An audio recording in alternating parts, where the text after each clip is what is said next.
She was a collector of forgotten things. While others her age were collecting followers and fleeting comments on glowing screens, she collected the things the world had left behind. To her, a bottle cap, flattened and gleaming with a rainbow sheen and a crack in the asphalt, wasn't trash. It was a jewel, a tiny, discarded shield. A single earring, lost in the chaos of a parking lot, was a fallen star.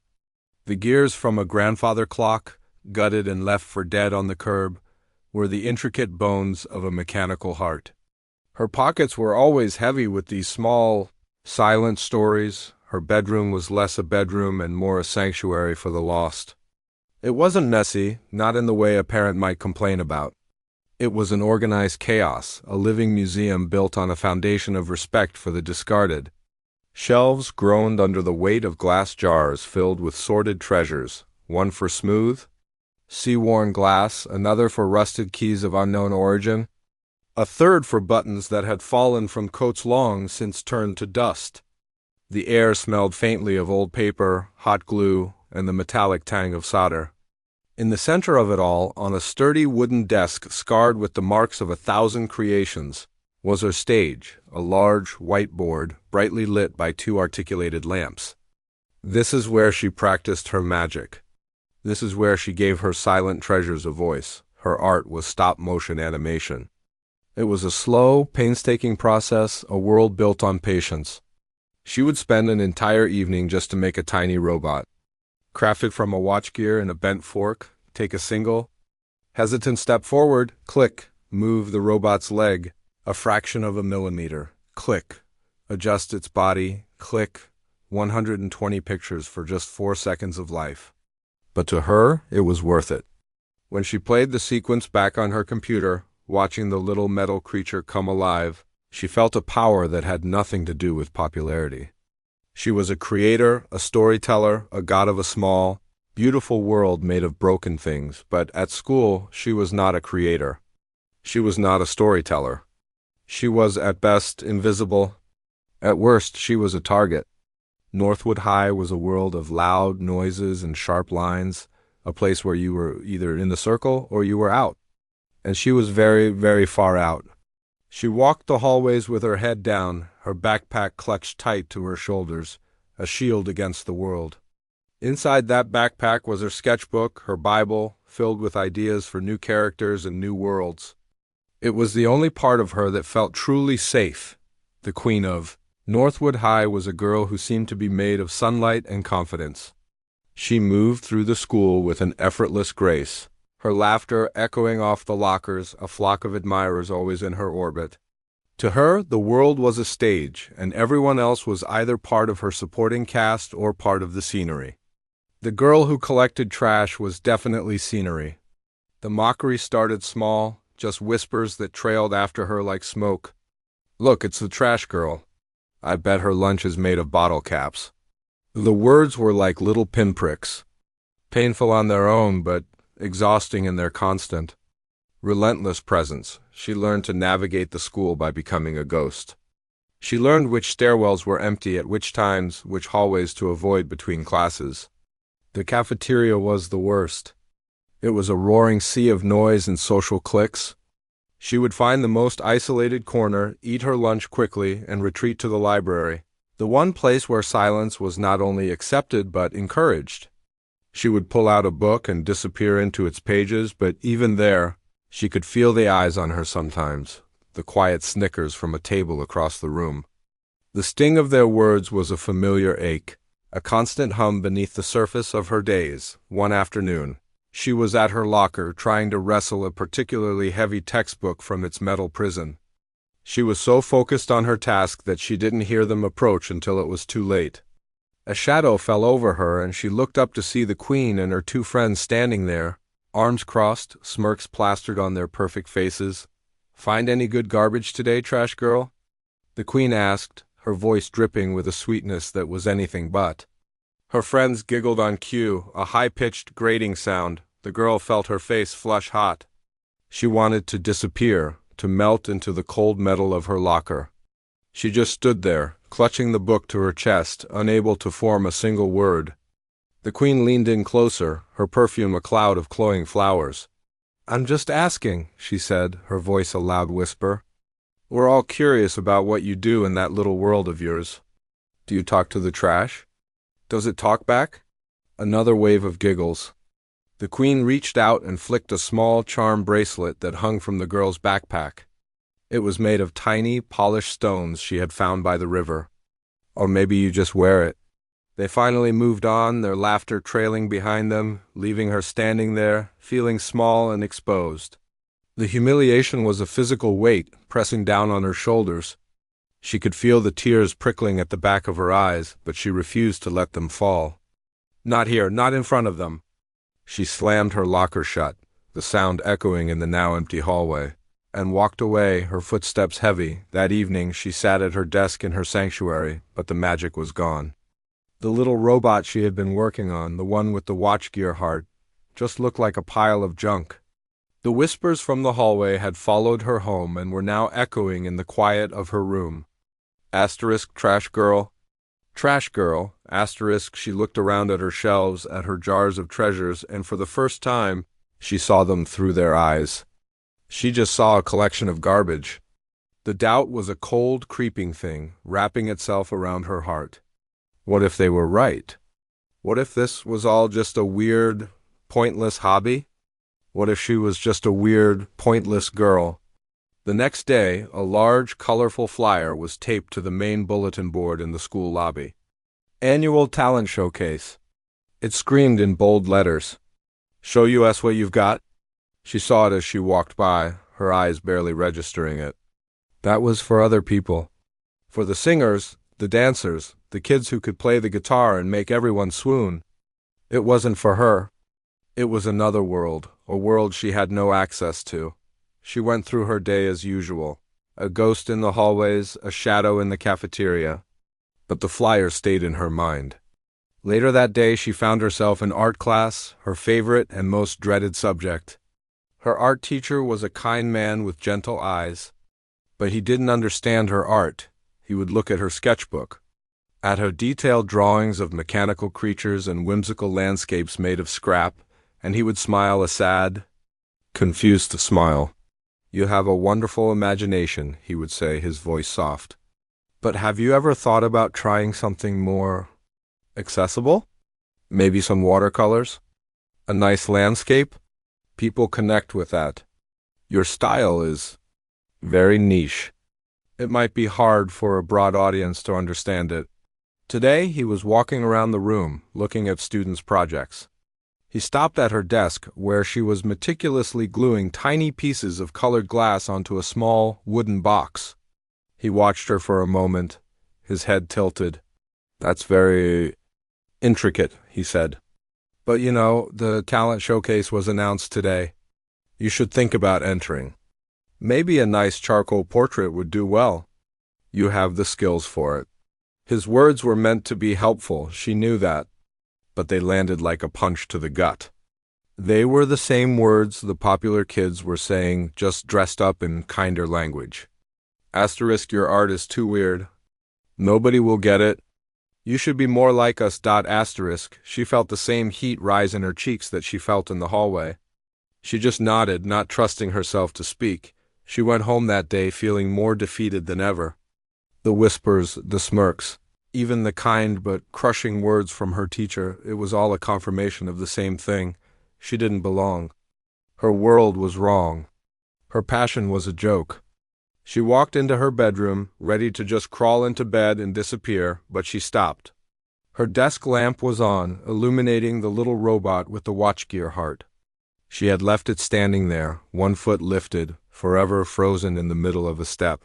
She walked over and sat down, her fingers gently tracing its metal form. She thought about the hours she had spent on it, the care she had taken to give it a personality, a story. It was a story about a small, broken thing that wanted to move forward, that wanted to see what was over the next hill. It was her story. And suddenly, something inside her shifted. The doubt was still there, but a new feeling was pushing back against it. It was small, just a tiny flicker in the darkness, but it was there. It was defiance. Why should she hide? Why should she be ashamed of the one thing that made her feel alive? They saw trash. They saw a weird girl. But what if she could show them what she saw? What if she could take all the things they mocked, all the forgotten pieces of the world, and make them sing? What if she could make them feel something? The idea was terrifying. It was the scariest thing she had ever considered. It meant walking onto a stage, under bright lights, in front of all of them. It meant opening herself up to more ridicule, more laughter. But as she sat there, looking at the little robot, the fear began to be replaced by something else. A quiet, steady resolve. The talent showcase wasn't for singers and dancers. It was for talent. And this was hers. It wasn't about proving them wrong. It was about proving herself right. She picked up her sketchbook and turned to a fresh, clean. The decision was a tiny, rebellious spark in the vast, dark cavern of her self-doubt. That night she didn't sleep. Instead, her sketchbook became a whirlwind of activity. Her pencil flew across the pages, giving form to the idea that had been growing in her mind. It was the story of a lonely, chipped teapot, forgotten at the back of a dusty cupboard. It was cracked and stained, its once bright floral pattern faded into a ghost of what it used to be. No one wanted it anymore. It was broken. But in her story, the teapot would escape. It would roll out of the cupboard and into a world of other forgotten things, a bent spoon who could dig, a loam button who could be an eye, a scrap of faded fabric who could be a flag. Together they would build something new, something beautiful, out of the pieces of their old, broken lives. It was her story, told through the language of discarded things, her garage, usually a place of quiet solitude, transformed into a frantic workshop. The old, wooden workbench became her set. She spent hours painting a tiny backdrop, a miniature world of cardboard and paint. She found the perfect teapot at a thrift store, a small, ceramic one with a hairline crack running down its side, a perfect imperfection. The work was a kind of fever.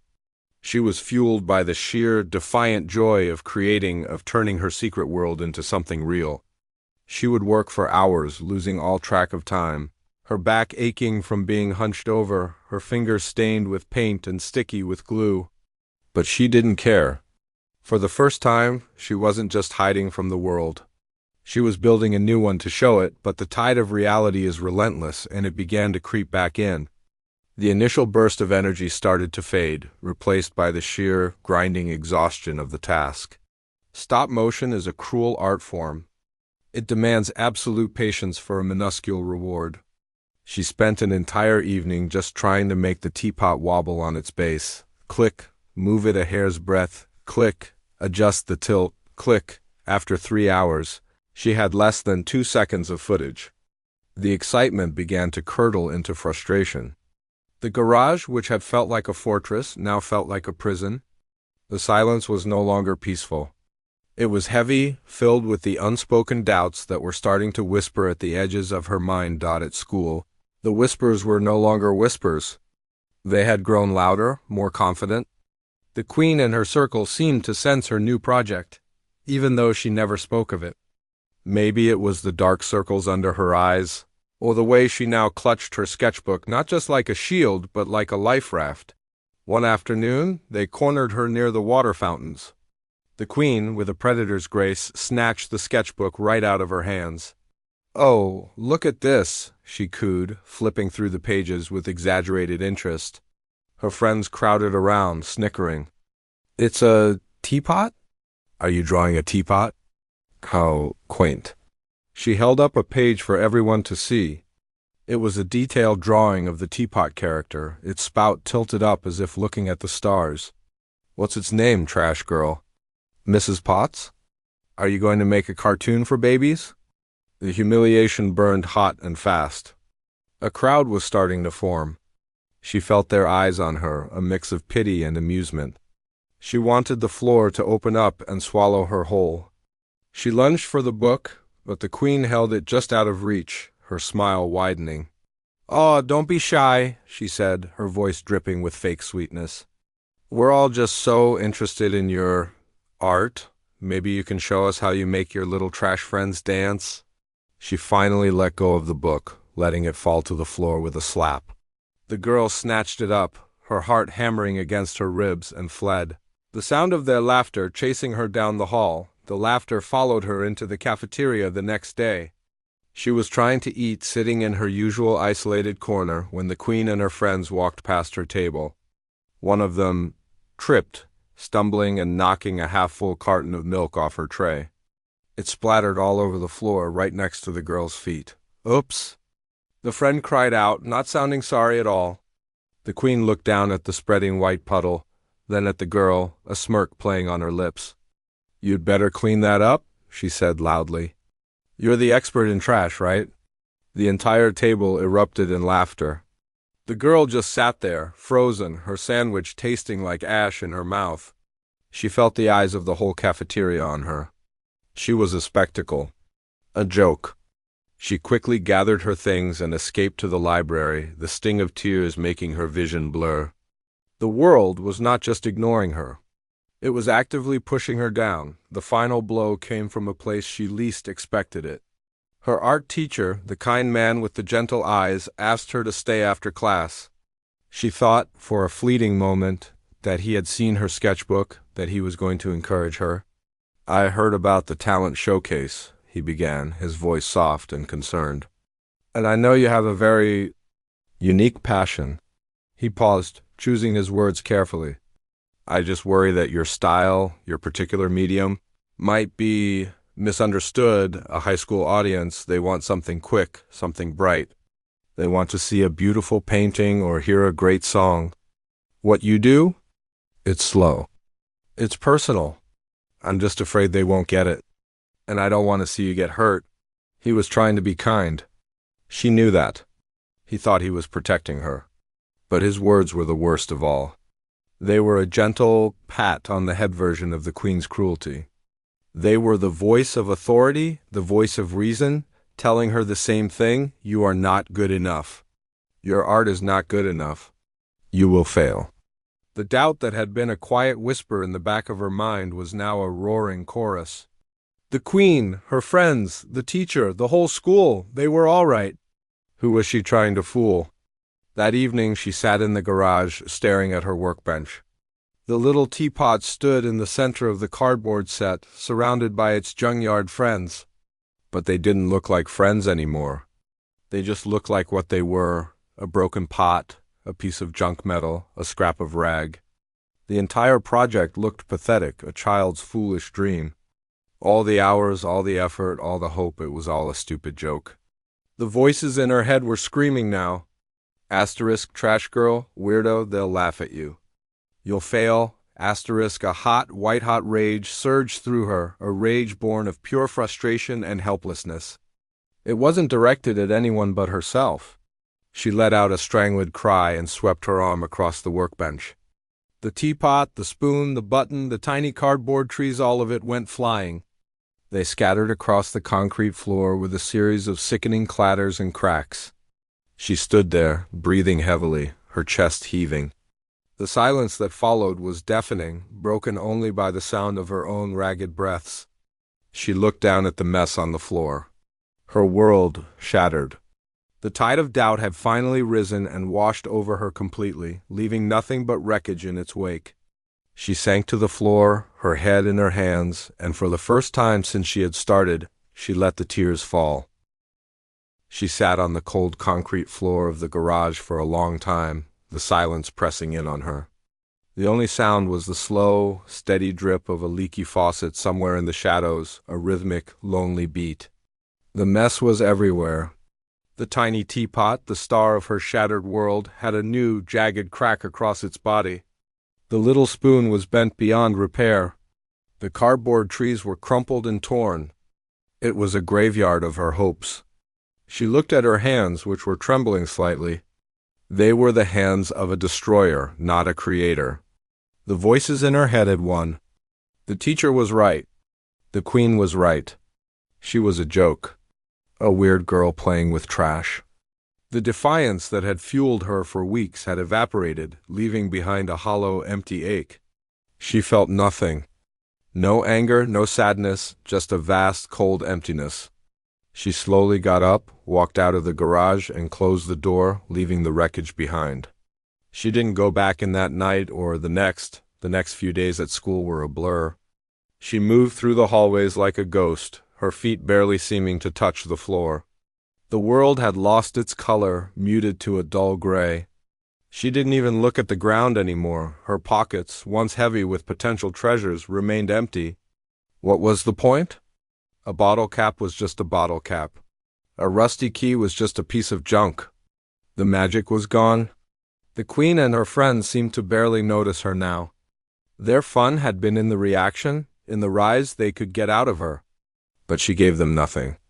She was a blank wall, and their words just bounced off, unable to find a crack to seep into. She was numb, and in a way, this numbness was a shield. It was better than the pain. She would sit in the back of her classes, staring out the window, her mind a complete blank. She would eat her lunch in the library, not even tasting the food, just chewing and swallowing out of necessity. The art teacher tried to catch her eye once, giving her a small, sympathetic smile, but she just looked away. His kindness now felt like a confirmation of her failure. One evening, she found she couldn't go home. The thought of walking past that closed garage door, of being in the same house as that dead project, was suffocating. So she stayed at school, hiding in the quietest corners she could find, until the halls were empty and the only sounds were the hum of the lights and the distant clang of a locker being shut by the night janitor. She was sitting on the floor in a deserted wing of the school, her back against the cold lockers, hugging her knees to her chest. She wasn't thinking about anything. She was just trying to disappear. The rhythmic squeak of a janitor's cart on the linoleum grew closer, then stopped. She didn't look up. She just wanted him to pass by, to not see her, but he stopped. She heard the squeak of his rubber solace on the floor as he walked a little closer. He didn't say anything at first. He just started polishing the brass plaque on a nearby classroom door, his movements slow and methodical. He was an older man, with kind eyes and a face that looked like it had seen a lot of quiet stories. She had seen him around for years, but had never really seen him. He was just part of the background, a silent fixture of the school, like the water fountains or the fire alarms. He worked in silence for a few minutes, and she sat in silence, a strange, unspoken understanding passing between them. He wasn't a threat. He was just there. Finally, he spoke, his voice a low, gentle rumble. Long day. It wasn't a question. It was a statement of fact. She just nodded, not trusting her voice. He kept polishing, his eyes focused on his work. My wife, he said, after another long pause. She used to make things. Beautiful things. He stopped polishing and looked at the brass plate, a faraway look in his eyes. She would find broken plates. You know, the kind people throw out because one little chip ruins the whole set. She'd collect them. All different colors, all different patterns. He smiled a small, private smile. She'd break them up even more into tiny pieces. And then she'd put them all back together. On a tabletop on a flower pot. She called it making mosaics. Said the most beautiful art comes from putting broken pieces back together in a new way. He fell silent again, and his words hung in the air between them. Putting broken pieces back together, she thought of the teapot, the spoon, the little cardboard trees, all scattered on the garage floor. Broken pieces. The janitor reached into the pocket of his worn-out work coat and pulled something out. He walked over and held it out to her. It was a small, heavily rusted gear, about the size of her thumbnail. It was from some old machine, long since forgotten. Found this in the boiler room today, he said, his voice still soft. Looked like it might be a heart for one of your little robots. She looked up at him, really looking at him for the first time. He had seen her. He had seen her sketchbook. He had seen her art, and he didn't see trash. He saw robots with hearts. He saw stories. In that simple gesture, in that quiet understanding, something inside her shifted.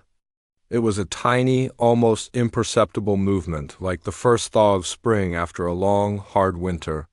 The cold, heavy weight in her chest felt just a little bit lighter. The voices of the haters were still there, a faint echo in the back of her mind, but now there was a new sound. A quieter but stronger sound of belief. It wasn't loud or flashy. It was just the steady, calm voice of a man who saw beauty in broken things. She slowly reached out and took the rusted gear from his hand. It was cold and rough against her skin. It felt real. It felt important. She closed her fingers around it, a tiny metal heart in her palm. "Thank you," she whispered, her voice hoarse from disuse. He just nodded, a kind, knowing look in his eyes.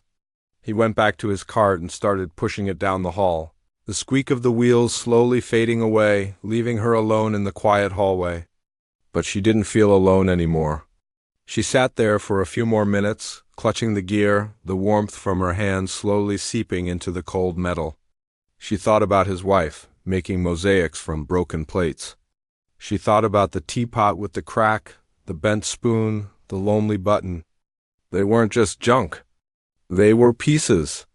And pieces could be put back together. She walked home that night with a new sense of purpose. The world still seemed gray, but there was a flicker of color returning. When she got to her house, she stood before the closed garage door, her hand on the handle. This time she wasn't afraid. She took a deep breath and opened it. The mess was still there, a chaotic disaster zone. But she didn't see failure anymore. She just saw pieces. She knelt down on the concrete floor, her knees protesting, and began to pick them up one by one. She handled the cracked teapot with a gentle care, as if it were a real wounded creature. She straightened the bent spoon as best she could. She smoothed out the crumpled trees. It was going to be a lot of work. Some pieces were too damaged, and she knew she would have to find new ones. But that was okay. The story had changed. The teapot wasn't just escaping a cupboard anymore. It was rising from the wreckage. And so was she? The quiet hum of her own creativity was returning, a steady, reassuring beat in the silence of the garage. She had a new heart for her story and a new resolve in her own. The night of the talent showcase arrived with a strange, electric energy. The school auditorium, usually a place of dull assemblies and forgotten pep rallies, was transformed.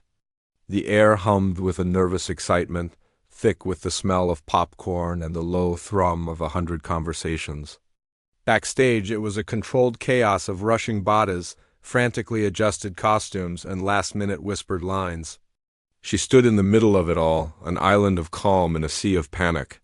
Her small, black case containing her projector and laptop felt heavy in her hand, but it was a good kind of heavy, the weight of something real and solid. She had spent every waking moment of the last week in the garage. The teapot's new crack was now a part of its story, a golden line she had carefully painted to look like a vein of gold, or the janitor's rusted gear was indeed the heart of her main character, a tiny robot who helped the teapot. She had worked with a feverish intensity, fueled not by defiance but by a quiet, steady belief. The janitor's words had become her mantra, putting broken pieces back together. She watched the other acts from the wings. A boy with a guitar sang a popular song, his voice clear and confident, and the audience screamed with approval. A group of girls performed a synchronized dance, their movements sharp and perfect, earning a huge round of applause. A magician made a dove appear from a silk scarf, and the crowd gasped in delight. Each act was polished, professional, and exactly what people expected. She felt a flicker of the old doubt, a tiny voice that whispered, *, what are you doing here? But she pushed it down. She wasn't here to be like them. She was here to be herself. Then her name was called. A few scattered, familiar giggles came from a row near the front. She didn't need to look to know who it was. She took a deep breath, the way she had practiced, and walked out onto the stage. The bright, hot lights hit her, and for a moment she was blinded. The auditorium was a vast, dark sea of faces all turned towards her. Her small setup looked pathetic and dwarfed next to the grand piano and the elaborate microphone stands. She could feel the audience's confusion, their mild curiosity. She quickly set up her little projector on a small table, aiming it at the portable screen she had brought. Her hands were shaking, but she took her time, connecting the cables with a focused precision. She didn't rush. She treated each action with respect. Finally, she was ready. She walked over to the small laptop, took one last, deep breath, and looked out at the dark room. She couldn't see individual faces anymore, just a collective mass of expectation and skepticism. She dimmed the main stage lights and pressed the spacebar. A single image appeared on the screen, the lonely, chipped teapot sitting alone in the dark. The audience fell silent. It was such a simple, quiet image after the loud music and bright lights. Then the teapot began to move. It wobbled, then tipped and slowly, painstakingly, rolled out of the frame. The animation was not slick or perfect. You could see the slight flicker between frames, the subtle fingerprints on the clay. It was handmade, and that was its power. The audience leaned forward in their seats, a collective, unconscious movement. The mocking giggles had vanished completely. On the screen, the teapot's journey continued. It rolled into a world made of junk and forgotten things. It met a bent spoon who used its curve to dig in the dirt. It met a scrap of faded blue fabric, which became a river. It met a single, shiny button, which became the eye of a little creature made of springs and wires. And then it met the robot with the rusted gear heart. The robot, with its mismatched parts and clumsy walk, was the most charming character of all. Together, this family of misfits began to build. They used bottle caps for flowers, old keys for a fence, and shards of colored glass to create a path. They were taking the broken, discarded pieces of the world and making something beautiful. The story was told without a single word of dialogue. The only sound was a simple, gentle melody she had composed on an old keyboard, a tune that was both a little sad and full of hope. People were completely captivated. A little girl in the front row pointed at the screen, her mouth open in wonder. A group of boys who had been slouched in their seats were now sitting up straight, their eyes glued to the screen. The queen of the school was staring, her face no longer smug or amused, but filled with a stunned, unreadable expression. She was silent. The haters were silenced. The film reached its climax. The teapot and its friends stood back and looked at what they had made, a whimsical, glowing garden, a testament to the beauty of imperfection. The final shot was a close-up of the teapot, its crack now gleaming like a golden scar, standing proudly in the center of the garden. A tiny handmade moon, crafted from a slice of mother-of-pearl, rose above it. The image held for a moment, perfect and silent. Then, the screen went black. The auditorium remained in a profound, breathtaking silence. It lasted for 5 seconds, 10 seconds. It was a silence filled with the echo of the story, a silence of shared emotion. In that silence, she felt a wave of something so powerful it almost brought her to her knees. It wasn't just relief. It was connection. They had understood. They had felt it, then a single person started to clap. Then another, and another. Suddenly, the auditorium erupted. The applause was not polite. It was thunderous, overwhelming, and genuine. It was a roar of sound that filled the space, a wave of appreciation so strong it felt physical. People were standing up, all of them, their faces illuminated by the ghostly light of the empty screen. She stood there on the stage, her heart pounding, a tear tracing a path down her cheek. She looked out at the standing ovation, at the sea of faces smiling and cheering, and she saw the janitor standing at the back of the auditorium, leaning against the wall, a proud, quiet smile on his face. She had done it. She had taken her broken pieces and shown them her world, and for a few perfect minutes they had all lived in it. The silence of the haters had been replaced by a roar of acceptance, and it was the most beautiful sound she had ever heard. The roar of the applause was a physical thing, a warm, solid wall of sound that pressed against her skin. For a moment she just stood there, frozen under the hot lights, her mind struggling to catch up with what was happening. The faces in the dark were a blur, but their energy was sharp and clear. It was a wave of pure, unfiltered appreciation, and it was washing over her, cleaning away years of doubt and insecurity. She saw the judges at their table, all of them on their feet, clapping. One of them, a drama teacher she vaguely recognized, was wiping at her eye with a tissue.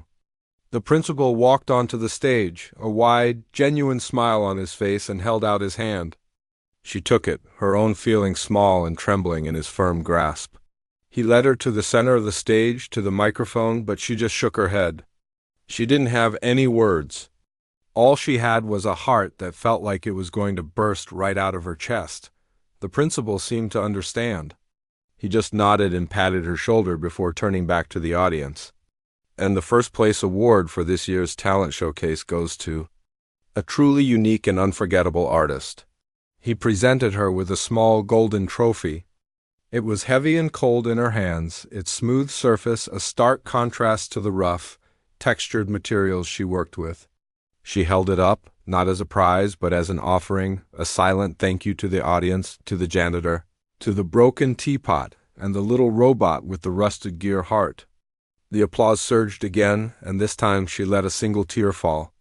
It was a tear of relief, of joy, of a long-held breath finally being released. Walking off the stage was like waking from a dream. Backstage was a whirlwind of noise and excitement, but it was different now. The other performers, who had barely acknowledged her before, now looked at her with a mixture of awe and respect. A girl from the dance troupe, still slightly out of breath, gave her a high five as she passed. "That was incredible," she said, her eyes wide with sincerity. "Seriously." The boy with the guitar just nodded at her, a slow, appreciative smile on his face. She was no longer the weird girl with the trash. She was the girl who had created Magic Doc as she was packing up her projector and laptop. She felt a gentle tap on her shoulder. It was the janitor. He had slipped out of the auditorium and come backstage. He wasn't smiling broadly or cheering. He just had that same quiet, kind look in his eyes. "You did good, kid," he said, his voice a low, steady rumble that cut through the chaos. "Thank you," she whispered, the words feeling inadequate. For everything." She held up the trophy. "I couldn't have—" He just waved his hand, dismissing the thought. "That thing's just metal and paint," he said, gesturing to the trophy. "What you did up there, that was real. That was art." He gave her a small, proud nod and then turned and disappeared back into the shadows, a silent guardian of her victory. She watched him go, a profound sense of gratitude settling in her heart. He was the first person who had truly seen her, not for what she was, but for what she could be. The next morning, the walk to school felt different. The sun seemed brighter, the air felt cleaner, the birdsong sounded clearer. It was as if the world had been in black and white, and someone had finally turned up the color. She still carried her backpack, but it didn't feel like a shield anymore. It felt like a toolbox. She was no longer hiding. She was prepared. The real test wasn't the stage last night.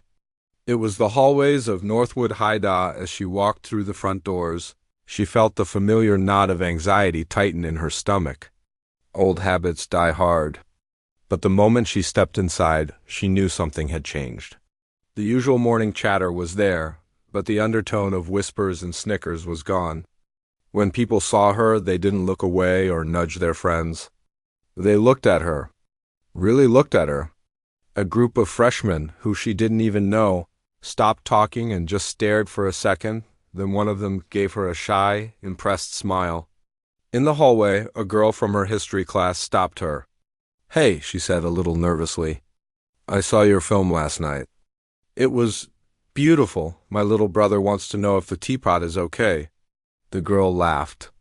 And she found herself laughing too, a real, genuine laugh. The most surreal moment came when she passed the Queen and her circle. They were standing by their lockers, their usual post of power. She braced herself, ready for the old sting of a sarcastic comment.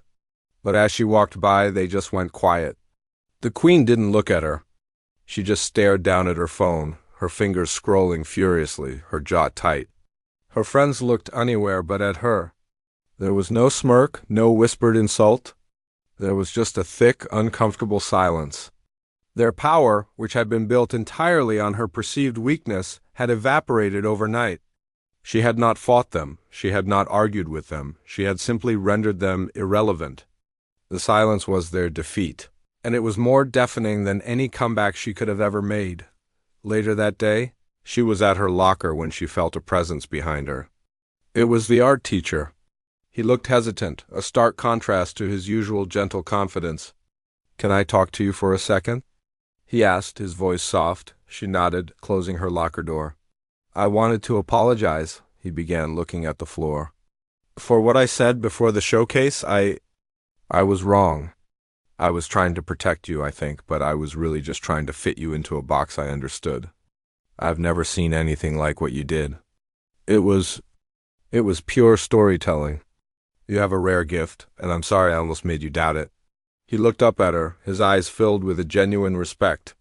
I was wondering if you'd be willing to show your film to my advanced art class. I think they could learn a lot from you.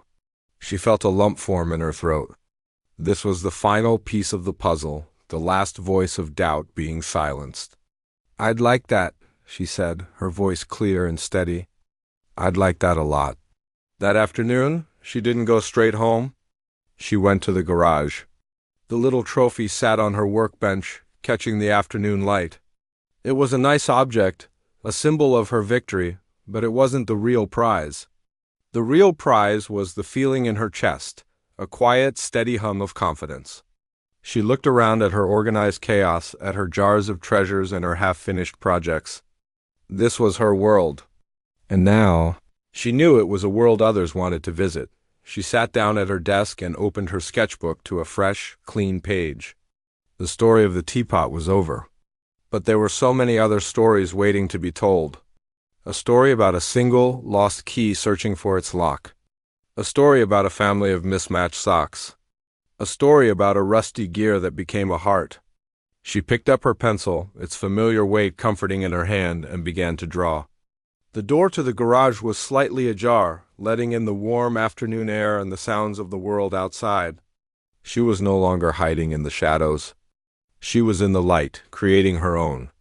And she was just getting started.